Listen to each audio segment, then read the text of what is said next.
Hello mga kaalaga, panibagong araw sa panibagong buhay.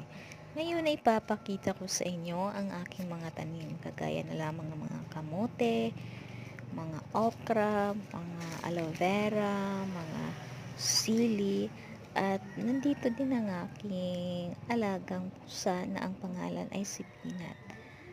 Simpleng mga tanim pero nakakatawid na sa